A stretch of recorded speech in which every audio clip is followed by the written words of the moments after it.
My name is Lee Moore, and this is the Chinese Literature Podcast. The last episode, we talked about Huang Chunming and his drowning of an old cat.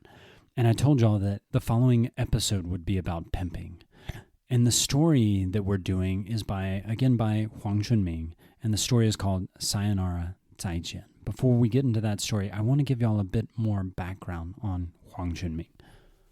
In the last episode, I gave y'all the historical context of Huang Chunming. I talked a lot about the modernist and how Bai Xianyong does a bunch of stuff, and then nativists like Huang Chunming are a response to the modernist. I'm not going to talk more about that in this episode. I did that enough in the last episode. Actually, I kind of think I did a little too much in the last episode. In this episode, I'm going to talk a bit about Huang Chunming's personal history because it will contribute to the story of Sayonara, Zaijian. Huang Chunming is born in February 13th, 1935, and as of the date that I'm recording this, he's still alive. But again, he was born in 1935, so he's almost 90. He was born in modern-day Yilan, though at the time he was born, the region, along with the rest of Taiwan, was a part of the Japanese Empire, and the region was administered as a part of Taihoku, or what in Chinese would be called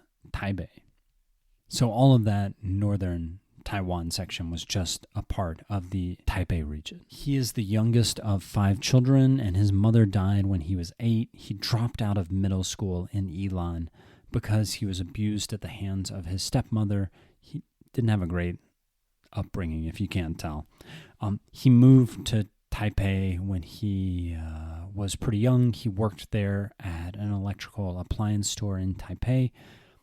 He then studied for himself and was admitted first to Taipei Normal School, but he was forced to leave.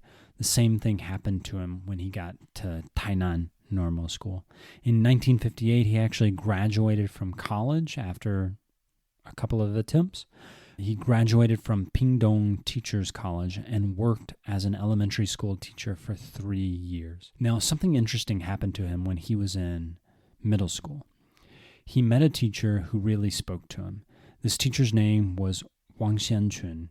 This teacher introduced Huang Chunming to literature, and Wang changed Huang Chunming's life. Wang Xiaochun introduced Huang Chunming to several of the writers who've been highly influential on his work. So in Russian, Chekhov was super important to him. In Chinese, Shen Congwen and Ba Jian. All of these were introduced to Huang by Wang. Sorry, I know they kind of sound similar and I have a cold, so I'm having trouble articulating the difference between those two names. Unfortunately, Wang Xiaochun was eventually shot and killed as a part of the White Terror movement. The government of Taiwan at this time was a dictatorship and eliminated many of its own citizens, particularly during the 1950s, for political reasons. Wang Xiaochun was very influential on Huang Chunming's writing because he introduced Huang to these important authors and he taught him to have this love of literature.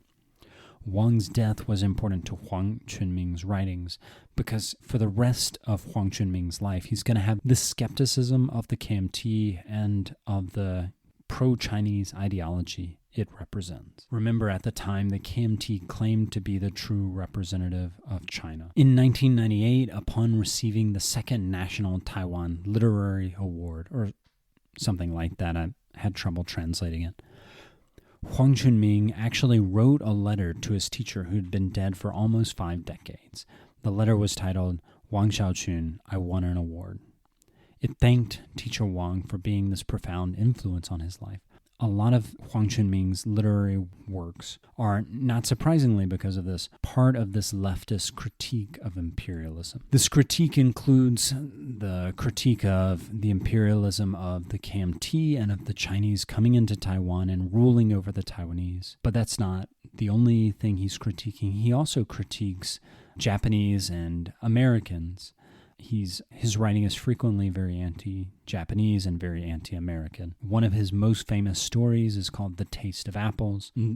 The Taste of Apples is about a man who gets run over by an American military official working there in Taiwan. The story questions the differential in power between these local Taiwanese folks and the American military officials who are there invited by the government. There is the sense that these poor Taiwanese peasants are literally and metaphorically being run over by American imperialists. Again, this plays into this sense that I talked about in the last episode, where the Taiwanese are just powerless. Another story he wrote is called My Son's Big Doll. It's about a man who, because of poverty, has to dress up and wear this embarrassingly ugly sandwich board to work as a walking advertisement. This is just a way for him to allow his family to get by. Again, there's a lot of leftist critique of these upper classes controlling, almost colonizing the lower class. This is something that we see throughout Huang Chunming's work. And it's something that's in today's story, Sayonara, Zaijian. Sayonara, Zaijian is about a man, his last name is Huang, the same as the author's. We don't know his first name, but it clearly starts out in this weirdly personal way by using the author's own last name. The narrator has struggled economically. He's from Jiaoxi, this hot springs town in northeastern Taiwan. Again, around the area that Huang Chunming himself is from. This area is known for being a very Taiwanese place. It has this kind of stereotypical Taiwanese-ness to it. Some of the strongest voices in the pro-Taiwanese movement, particularly today's DPP, are coming from Ila. And it's also known for having some awesome hot springs. If you ever get the chance, Jiaoxi hot springs, really pretty great. So this narrator has a wife and kids. He finally gets some sort of office job there in Taipei. The pay is pretty good. He's finding his footing economically. Before he had struggled, but now that he's got this office job, things are looking up. And then all of a sudden, the company that he's working for turns out to have some Japanese customers or people who are thinking of doing business with this company somehow.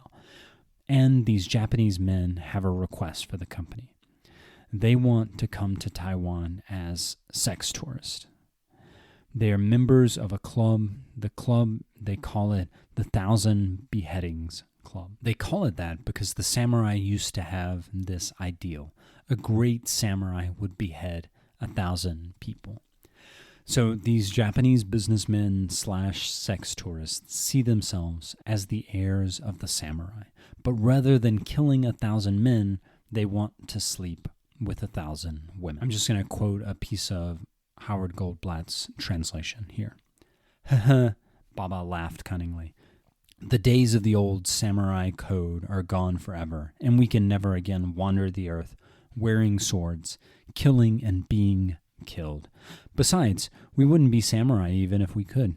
What we mean by our 1,000 beheadings is that we hope during our lifetime to sleep with 1,000 different women. Hee, do you follow me?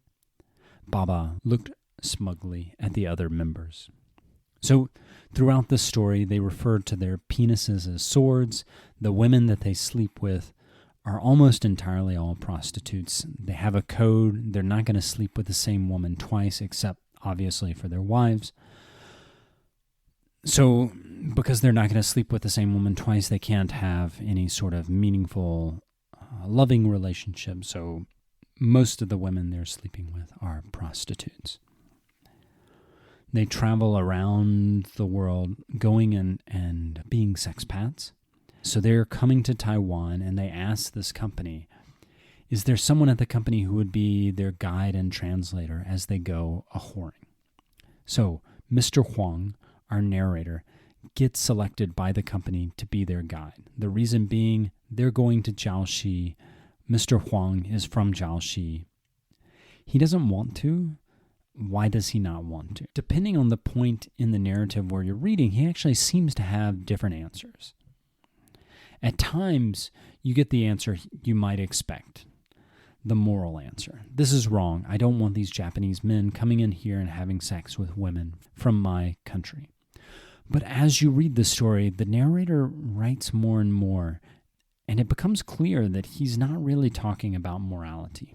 What he is actually talking about is nationalism. The narrator is angry about being asked to do this, not because he cares about the women, but rather because he's recently publicly made some sort of anti-Japanese comments at the company. And now he's being forced to swallow his hatred of the Japanese in this very public way. Here's what he says. I'm going to quote some more from the actual text. Actually, it wasn't simply a matter of doing a little pimping. If that had been all there was to it, I could have easily laughed at myself then and there and let it go. I could surely have managed that without any damage to my principles. The problem was, not long ago, a newspaper article had spurred me into attacking the Japanese in front of these people in a fit of nationalistic zeal. Now I was expected meekly to take a group of 7 Japanese men out whoring with some of my countrywomen. I was acutely aware that my colleagues would prefer to see me throw up my hands and quit. They'd reward me with looks of respect and envy, and even be so magnanimous as to honor me with a round of hearty praise. Naturally, some would be going through the motions, pretending they were really intent on my staying. In fact, it becomes clear throughout the story that not only does Mr. Huang not care about these women, but it becomes clear that as their guide, he probably would have joined them in sleeping with these women, if not for the fact that as he is guiding these women through the negotiation with the Japanese men, and he helps the women actually ask the Japanese for much more money than the going price for a single turn of the trick. So he's guiding these women through these negotiations, and during the discussion, the madame at the place recognizes Mr. Huang. Apparently they have some sort of social connection there in his town of Jiaoxi. The madame's daughter was taught by Mr. Huang at some point, and the madame herself knows Mr. Huang's relative. So it's only because he's recognized that he decides not to sleep with these women. Here, I'll read another passage. Who knows? If I hadn't been recognized by Yumei's mother, maybe Ajahn would already be lying beside me. There's a saying men have, quote, ugly men are great in bed. And the narrator in this story is one of the most interesting of all Huang Chunming's characters. In a lot of other Huang Chunming stories, the narrator is very straightforward. The narrator wears their hearts on their sleeve. These are common Taiwanese folks. The man in The Drowning of an Old Cat is just some old Taiwanese dude who doesn't want some development put into his hometown. In another story called The Fish, the protagonist of the story is just a boy who is an exploited apprentice. In My Son's Big Doll, the protagonist is just a poor man trying to make ends meet. These are not sophisticated characters. They're very simple. The narrator in Sayonara at Zaijian is not a simple person. He's devious. He tricks us. He's complicated. He's unreliable. He tells us that he really hates these Japanese folks for wanting to sleep with his compatriots. But then he's like, you know what, actually, I would have joined them had not I been recognized. He's not a trustworthy narrator, and that's what makes him so interesting. That's what makes this story so fascinating. The tension that carries you through the story is that almost everything in this story relies on the narrator's telling. And we don't know what's true and what's not. Another thing that makes this story so fascinating is nationalism. Nationalism is at the core of this story. It is a story about one nation, the Japanese, taking something that they should not be taking. The sexuality of the women in Mr. Huang's country. Now, this is the core question of the story right here. Which country? The story itself actually talks about China. Mr. Huang talks about how Japan violated these Chinese women. And this echoes the way the Japanese violated the Chinese women in Nanjing. Of course, the 1,000 Beheadings Club is meant to evoke this rape of Nanjing. The name of their sexpat club, the 1,000 Beheading Club, echoes this massacre and mass rape that occurred in Nanjing after the city was taken by the Japanese. There's an extensive record of a game that 2 Japanese military officials played. Both of them competed to see who could behead 100 people first. It was sickening. The connection between the beheadings in Nanjing and the sex in Jiaoxi is not explicit in this story, but it's clearly implied. Now, I know a lot of people think that Taiwan is a part of China. And I'm not going to get into that debate. As I said, this is an apolitical podcast, so the politics of that are well beyond the subject of this podcast. The U.S. election has already happened. What do I at the podcast think about the election results? Nothing. Because this is an apolitical podcast. In fact, I'm recording this podcast in October. The podcast does not care about politics. So I'm not going to wade into the most important question in Chinese politics today. That is to say, I'm not going to answer the question, is Taiwan part of China? My opinion on this is completely irrelevant to the podcast. But what I will say is this. Huang Chunming has an opinion about this. Huang Chunming has all his life been very clear about this. In fact, Huang Chunming and the other leaders of the Taiwanese nativist literary movement, Taiwan Xiangtu Wenshui Yundong, these are some of the first people to make the case that Taiwan should be independent. Huang and other writers like him are advocating that people think of Taiwan as Taiwan, not as a part of China. They want Taiwan to be thought of as independent. In the 1970s, you could still get put in jail for saying things like that. So let me repeat myself. The connection between these beheadings in Nanjing and the sects in Jiaoxi is clearly implied. Jiaoxi is in Taiwan, not China, at least in terms of Huang Chunming's opinion. So why does Huang Chunming create this protagonist who is a Chinese nationalist rather than a Taiwanese nationalist? Why does Mr. Huang of the story go on this tear about Chinese nationalism and how the beheadings in Nanjing are similar to the prostitution the pimping that he's forced to engage in as he goes to Jiaoxi? I don't know. I have two theories. Neither one of them makes complete sense to me, but I'm going to throw them out there just because I think they'd be a good way to wrap up the podcast. So my first theory is at the time he was writing this, it would have been very dangerous for Huang Chunming to advocate for something like Taiwanese nationalism. Huang Chunming's other stories advocated for his readers to think of Taiwan as a separate place, but they're not advocating for anything like a politically independent Taiwan, at least not in the stories that I've read. So it would be a real step up in terms of the threat to the authoritarian regime at the time had Huang Chunming made his character into a Taiwanese nationalist. And this could have meant Huang Chunming himself getting arrested. So maybe the reason he didn't make him into a Taiwanese nationalist, he made him into a Chinese nationalist, is purely pragmatic. He just didn't want to get arrested for writing the story, so he makes his character into a Chinese nationalist. Maybe that's an answer. Huang Chunming is actually walking a fine line throughout his literary career. So I'm not entirely sure that he would have pulled his punches here. I don't know. So that theory doesn't really make sense to me, but maybe it could be right. Second theory, I kind of wonder if this Chinese nationalism is actually part of that unreliable narrator's character. Remember, he always seems stricken with this double consciousness.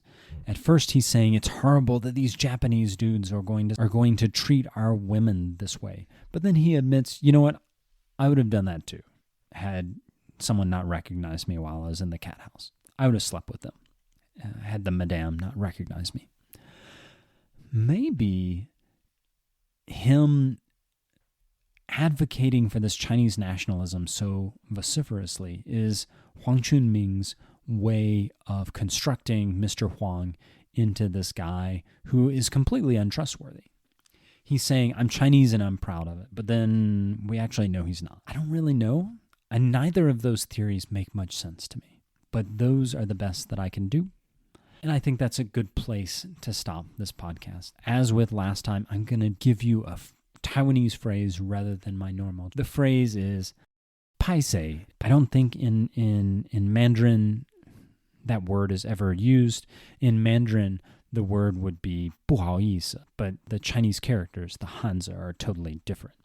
So in Taiwanese, paisei is just, excuse me. It's a great phrase to know. It's a phrase, very small, but it's opened some doors for me in Taiwan.